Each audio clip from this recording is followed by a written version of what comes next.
На днях мы все поздравляли знакомых врачей и медсестер с Днем медицинского работника. И в честь этого дня мы записали серию интервью с врачами разных специальностей. Сегодня наш герой – врач-сурдолог.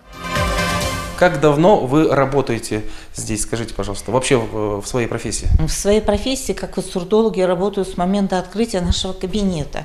Кабинет наш открылся в 1973 году. Есть у вас пациенты, с которыми вы поддерживаете, может быть, уже отношения после того, как вылечились? Ну, конечно, это наши дети. Вот у нас же есть форма тугоухости кондуктивная и с поражением слухового нерва. Кондуктивно они поддаются лечению, а с поражением слухового нерва они, в общем-то, остаются на всю оставшуюся жизнь.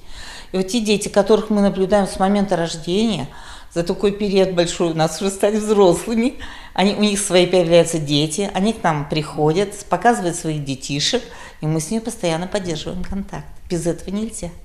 Как вы выбрали свою профессию? Почему решили вообще стать врачом и именно вот сурдологом? Ну, врачом я стала, потому что у меня мама медработник. А то есть у вас династия? Да, это мама медработник. Она всю жизнь хотела быть врачом, но, к сожалению, была война. Она не смогла окончить Казанский мединститут, тут вышла замуж, появились дети, и пришлось заниматься детьми. Папа был военный, приходилось менять место жительства. А сурдологом, потому после института я работала участковым педиатром в поликлинике номер 1, а потом освободилось место на врача-отларинголога. То есть я как-то не мечтала особо, но отларингологом стала, а потом уже выбрала сурдологию. Это хорошая работа. Что вам больше всего нравится в вашей профессии, в вашей работе? Это взаимопонимание между детьми и родителями, и медработниками. Потому что если нет контакта у нас с родителями, то нам очень трудно работать. Поэтому, когда дети приходят, особенно маленькие, с глухотой, мы стараемся с ними поддерживать очень тесный контакт. Даем все рекомендации, мы их долго наблюдаем, потому что в дальнейшем мы даем им дорогу на всю оставшуюся жизнь. У вас наверняка были случаи, когда приходили с глухим ребенком, а потом он начинал слышать. Какие эмоции испытывали вы, вот, когда понимали, что он слышит, и какие эмоции испытывал ребенок в этой ситуации? Когда ребенок только начинал слышать, это уже большое счастье.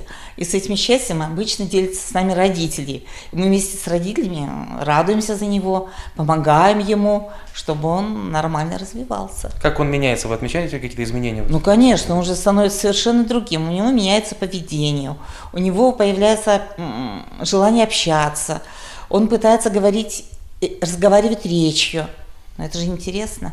Как вы считаете, вот врачами рождаются или становятся? Вообще, какие качества у врача должны быть? Врачами вообще-то и становятся, и рождаются.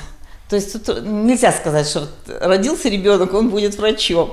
В жизни все бывает. Бывает, что ребенок часто болеет, он привыкает к этой специальности, к медработникам привыкает и выбирает, что надо стать врачом, помогать людям.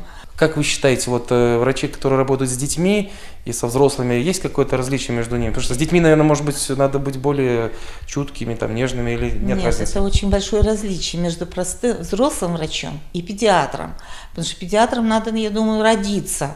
Потому что надо тут любить не только ребенка, но надо уважать родителей, надо сопереживать с этим ребенком, потому что ты живешь вместе в его жизни.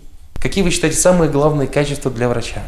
Доброта, внимание, чуткость и контакт с людьми, с которыми ты работаешь. Без контакта вообще нельзя быть врачом. Мы желаем, чтобы все ваши пациенты выходили из этого кабинета уже здоровыми, чтобы они все слышали, весь окружающий мир.